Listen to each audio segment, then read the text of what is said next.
on the track, it's hard to pick a winning horse. Picking dark horses in football is really tricky. Yeah. This is not easy. So I'm going to go for Japan. My dark horse is Japan, and I think it's a wild pick in the sense that they haven't gotten past a round of 16 match in their history. They've gotten to 4 round of 16s, 4 agonizing defeats, penalty kicks at home. I mean, you remember 2018 against Belgium where they go up 2-0. They were the better team for most of the game, and then they lose 3-2.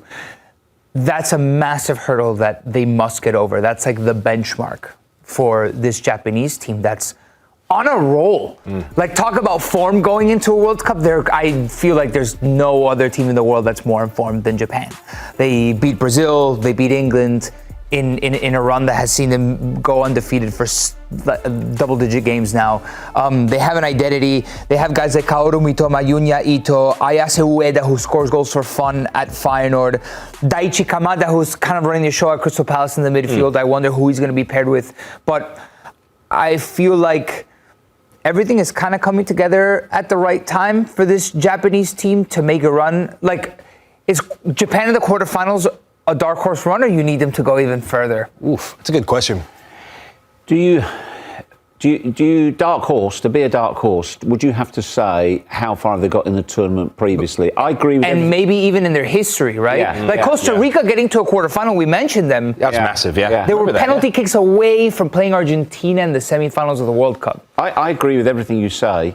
I think Japan are a really good, well-organised side. They've got great technical ability. I think you make a convincing case. I think they're a decent team. In fact, you've made such a convincing case, I'm not sure they're dark horses. No, they have to be. I feel like if nobody from your continent has like won a World Cup, the last person from your continent got to a semi-final must have been Korea, right? The last Asian to get to a semi-final of a World Cup. Absolutely, 100%. Only Asian to get to a semi-final of the World Cup. I think you're right. Yeah. So, I think Japan, what they need to differentiate themselves, they've always been so difficult to beat because of the discipline, because of the organization. Who's going to go out there and be the guy in the big moment when it demands it? When everything is demanded in a moment? I wonder. Yeah, look, I mean, they have a Copa del Rey winner in Takafuse Kubo. Yeah, they do. This seems like this could be his World Cup, Conference League winner perhaps in a couple of weeks with Daichi Kamada? Yeah. I mean, we did the spotlight on this Japanese side and just their pedigree. They don't fear any team they play against. And some of the groups that they've had in previous World Cups, for the fact that they find ways to get it done, I like that. Ooh, I think what am I at? Plus 470 for a quarterfinal? Plus 470. I think going into the tournament, the level of respect opposing teams have for Japan has gone up a notch. I think they're viewed differently. Yeah. Yes. Well, I'm going to go a different direction for the European continent. And this is a team that I feel like constantly gets overlooked every single international tournament, whether it be the Euros or the World Cup. Hop Swiss, the Swiss national team, right?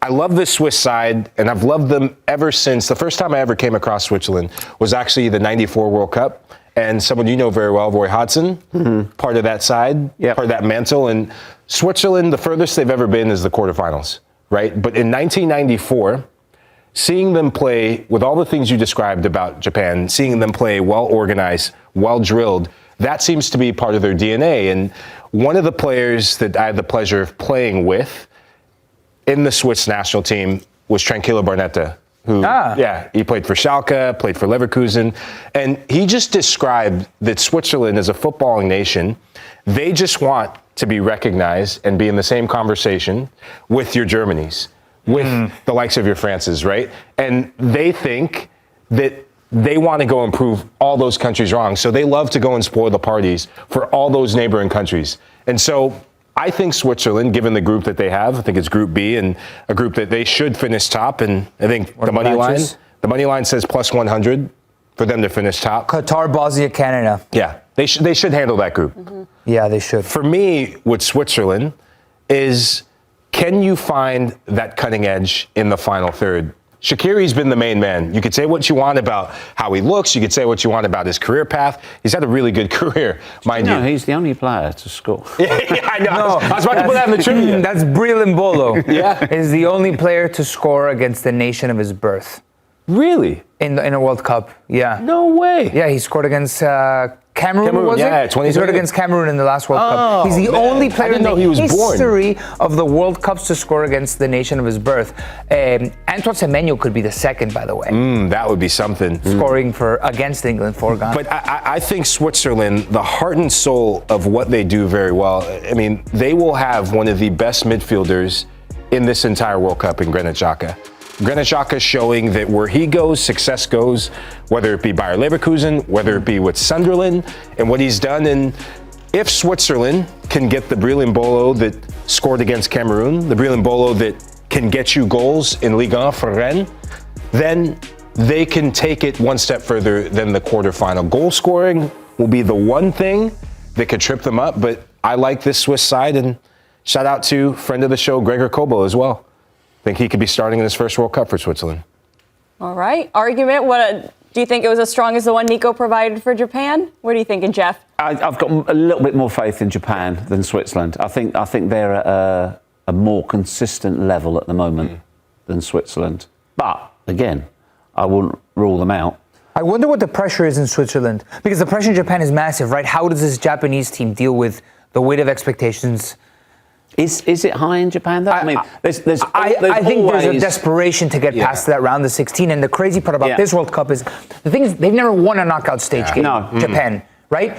This time they're going to win if they get to the round of 16, they would have won their first knockout stage game, only to get to the same stage that they've always gotten to. Nico, I think it depends on the vibe meter in Japan. Are they of the opinion? Is their traditional audience, is it one of, we've never been there, so if we get there, that would be fantastic? Or is it, right, you got to deliver now, guys? Yeah, it's about time you deliver. It depends which way, and how they harness that energy as well. Yeah, I think you're spot on, because you look, I mean, they haven't won an Asian Cup in some time as well. So I'm going to take a little piece of Nico and a little piece of Mikey for my team. You said mentality, and you said goal scorer. So for that reason, my dark horses, although Palomino might be closer to the truth, my dark horses, I'm going to go Norway. How many genuine world-class strikers are at the World Cup? How many genuine top 5 in the world?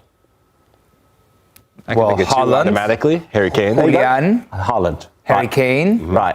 Yeah, you'd probably say Mbappe. Mbappe. Yeah, right.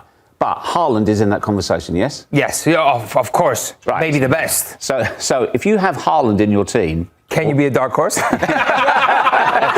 So you're saying no? No, you can, of course. They're also mainly blonde, but that's a different thing. So you've got Haaland for a start. Then, of course, you've got Odegaard. Now, I thought he's a little bit lazy. Oh, you can't just say they're going to win it because of that. But they've got a lot more than that, because in the support cast, you've got the likes of Oscar Bob, you've got Sander Berg, you've got Strand Larsen, you've got Sorloth as well from Atleti. These are all good players playing at a high level. They also have momentum. Look at their qualifying campaign.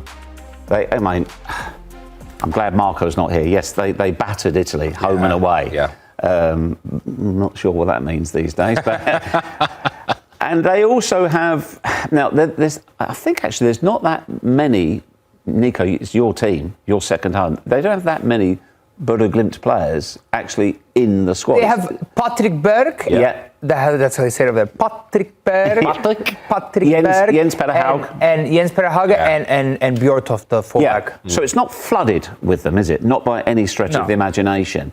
But I think they've taken it a little bit of, in a strange way, the success of Bodo. They've taken their success on the world stage, or certainly the European stage, and that has emboldened them as well. And importantly, they're going into the tournament, they have momentum because they had an excellent qualifying campaign. Now, the one question, unfortunately, is their group, because they're in Group I, and they've got France, Iraq, and Senegal. So tough group. It's a tough group. But First game out of the gates with Iraq. Yeah. I'm backing them to get past Senegal. I think the thing that makes it really interesting when we talk about these dark horses, the one roll of the dice that you can't control is what happens if you're a third place team, which Norway could come in third place in this group. Yeah. And then who do you get in the draw for the round of 32, right? When you look at the bracket, I think Group I is what you said? Yep. You could end up being, I think I was looking at the quadrants, you could end up being on the north northeast corner of the bracket, and that could change you could avoid Portugal. Yeah, for sure. But in the round of 32, like eventually, like at the World Cup, you're gonna have to play. You have to play the best. A powerhouse. When I was in Norway, I asked them like, what happened? Because Norway hasn't been back to the World Cup since 1998. It's kind of like gone missing, especially almost from Euros. They qualified for the next Euros in 2000, and then they haven't played a major tournament since. And they've had bad luck, which is a massive component, but you can't have bad luck for like 20 years. One of the reporters over there was telling me that around that time when these guys were growing up and developing, they started installing turf pitches throughout the country because you can only play on grass pitches for so long in Norway because it gets too cold. Yeah. And this skiing country went from having artificial pitches all of a sudden, and you could play football year round. And this is like the artificial pitch generation.